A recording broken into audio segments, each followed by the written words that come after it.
Ladies and gentlemen, welcome to an early morning edition of Uchu Shelf. So there have been a couple times on this channel where I have specifically talked about the censorship of anime and manga. The first one was a couple of months ago when I talked about an Australian senator who was trying to get a bunch of anime and manga banned, specifically like Arrow Manga Sensei, Sword Art Online, a couple others I don't remember off the top of my head. And the other one was last week when I talked about a bunch of jnovelclub light novels and manga getting delisted from Amazon, which I thought was really stupid, but apparently that's not where it ended. Now, it's barely been a week since that happened, and a bunch of other publishers have already gotten some of their manga taken down, and what seems like a one-off event has turned out to be the beginning of generic, arbitrary anime and manga censorship. I'm not defending the source material of any of these series, any of these light novels, manga, anime, whatnot. What I do take issue with is the arbitrary, generic deplatforming of content without any recourse for the publisher. And what secondarily bothers me about all this is that this could be the beginning of just blanket censorship for anime and manga as a whole. Now, I had a couple people tell me on Twitter and Discord, oh, it's not really arbitrary. The content goes against their terms of service, so of course they would take it down.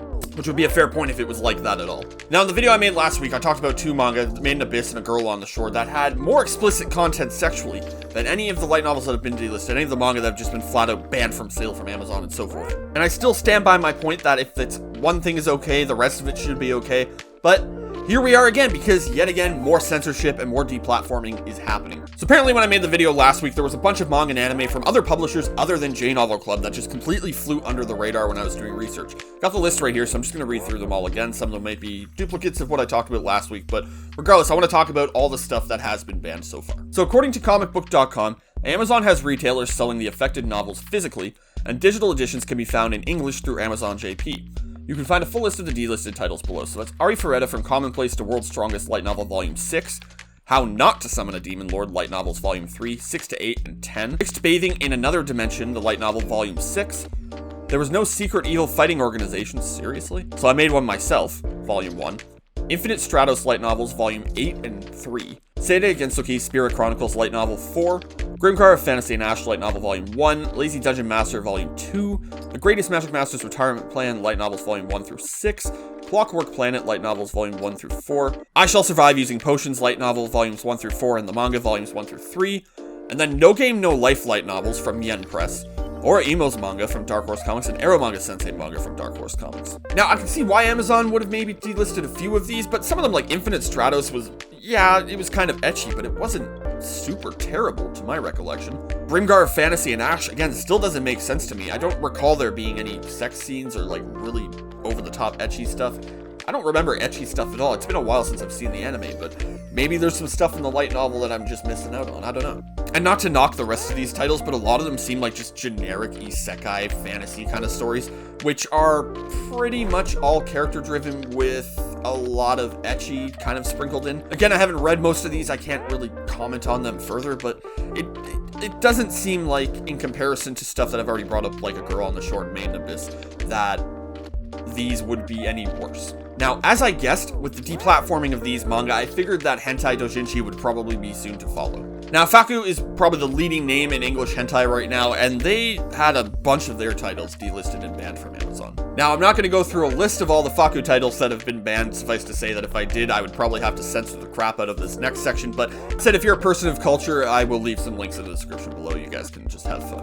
What I do want to say before I move on is that I absolutely love the way that Fakku is leaning into this. So they've changed their name on Twitter to say Fakku Too Hot for Amazon, and they've just posted a whole list of just links of all the stuff that's been banned from Amazon saying, oh, this was too spicy and too hot for Amazon. You should check this out. So they're really leaning into this. It's fucking ingenious. I absolutely love it. So hats actually off to them. God damn, my head is sweaty. And then just this morning, 7 manga titles were actually banned outright in Australia. According to AnimeNewsNetwork.com, the Sydney branch of the Books Kinokuniya store chain removed 7 manga titles from its shelves following a written complaint by South Australian legislator Connie Bonaros. Bonaros wrote that she was concerned that the bookstore was hosting, quote, child pornography material, end quote, and called for the removal of, quote, these offensive books, end quote. Kinokuniya's Vice President Keijiro Mori wrote back and confirmed that the following titles have been removed from Kinokuniya Sydney: Arrow Manga Sensei, Sword Art Online, Goblin Slayer, No Game No Life, Inside Mari, Parallel Paradise, and Dragonar Academy. Now, reading this list again and realizing that this was taking place in Australia brought me back to the video I made about the other Australian senator. And literally after I hit publish on that video, I discovered a fact about Australia that made me kick myself because it would have been perfect to include, and I would regret not including it in this one. I find it absolutely fucking hilarious that Australia's senators are trying to ban a manga called Arrow Manga Sensei when there is a town in Australia called Arrow Manga. So I have no point to make with that. It's just, I think it's funny. It's just really funny. Now, more to the point, 3 of the manga on this list were actually examples used by that Australian senator to try and get all anime and manga that are available for purchase in Australia to be reviewed. Arrow Manga Sensei, Sword Art Online, and Goblin Slayer. Now, I'm not going to read the rest of this article. I'm going to read one more paragraph before we move on because I found this to be actually really interesting. But Boneros belongs to the SA Best Party, the Centre Alliance affiliates party for South Australia state elections. In February, Senator Sterling Griff from the Centre Alliance called for a review of all anime and manga currently accessible in Australia, expressing concerns about media depicting quote-unquote child exploitation. Boneros was Griff's former chief of staff. Now, I don't know anything about South Australian, let alone Australian politics.